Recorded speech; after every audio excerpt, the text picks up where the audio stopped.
De votre président, le chef de la LTDE, voilà, vous sortez encore pour une conférence de presse. Est-ce qu'on peut savoir la teneur ou l'objectif de cette conférence de presse?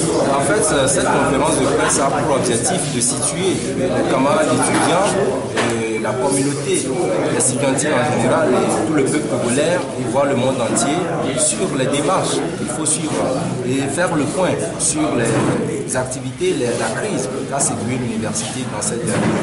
Alors vous avez fait le point, qu'est-ce qu'on a à retenir et quelle est la suite de votre démarche? La suite de notre démarche, c'est que nous tenons, je ne vais pas trop aller loin, nous tenons que nous allons aller jusqu'au bout. Les revendications que la LPD a laissées sur la table des autorités doivent être traitées dans un très bref temps. Au cas contraire, nous demandons aux camarades étudiants de boycotter les examens qui vont donc être programmés dans les jours à venir. Vous avez les dates des examens? Et à partir du 17 juin.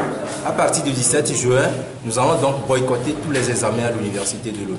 Pourquoi boycotter les examens? Oui, boycotter les examens parce que une fois qu'on a secoué une crise en tant que telle et quand vous appelez les autorités à une négociation et qu'on vous répond par des intimidations et par des insultes, nous n'allons faire que démontrer aux étudiants de l'université de Lomé que nous sommes toujours debout et que nous avons un objectif.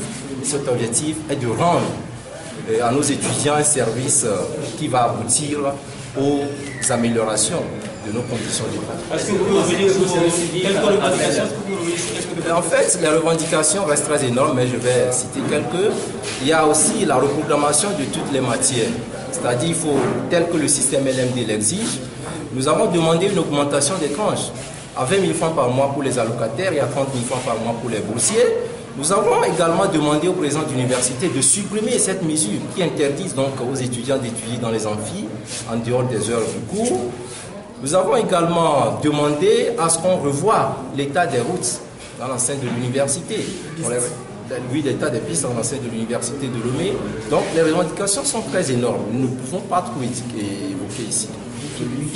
Oui, les heures de Wi-Fi qui sont donc à 8 heures par mois, ce qui reste très très ridicule.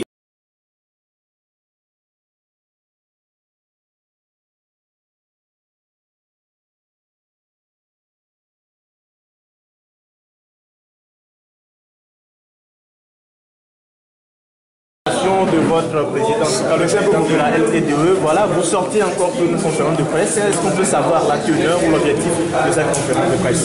En fait, cette conférence de presse a pour objectif de situer les camarades étudiants, la communauté, les étudiants en général, et tout le peuple congolais, et voir le monde entier sur les démarches qu'il faut suivre et faire le point sur les activités, la crise qu'a séduit l'université dans cette dernière.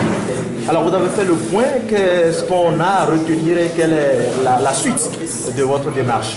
La suite de notre démarche, c'est que nous tenons, je ne vais pas trop aller loin, nous tenons que nous allons aller jusqu'au bout. Les revendications que la LPD a laissées sur la table des autorités doivent être traitées dans un très bref temps.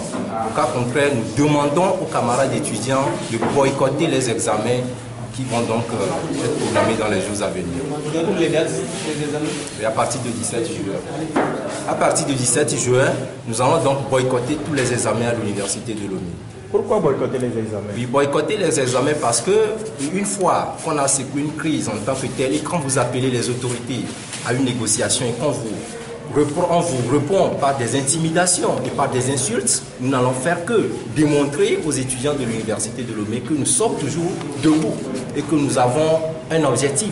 Cet objectif est de rendre à nos étudiants un service qui va aboutir aux améliorations de nos conditions de vie. Est-ce que vous pouvez dire quelques revendications? En fait, les revendications restent très énormes, mais je vais citer quelques. Il y a aussi la reprogrammation de toutes les matières, c'est-à-dire il faut, tel que le système LMD l'exige, nous avons demandé une augmentation des tranches à 20 000 francs par mois pour les allocataires et à 30 000 francs par mois pour les boursiers. Nous avons également demandé au président de l'université de supprimer cette mesure qui interdise donc aux étudiants d'étudier dans les amphis en dehors des heures du cours. Nous avons également demandé à ce qu'on revoie l'état des routes dans l'enceinte de l'université. Oui, l'état des pistes dans l'enceinte de l'université de Lomé. Donc les revendications sont très énormes. Nous ne pouvons pas trop évoquer ici. Oui, les heures de Wi-Fi qui sont donc à 8 heures par mois, ce qui reste très très ridicule. Et nous considérons cela comme que c'est de l'insulte. C'est pour cela que nous tenons, nous exigeons à ce que les autorités appellent la LT2 autour d'une table ronde. Au cas concret, nous allons boycotter tout simplement les examens.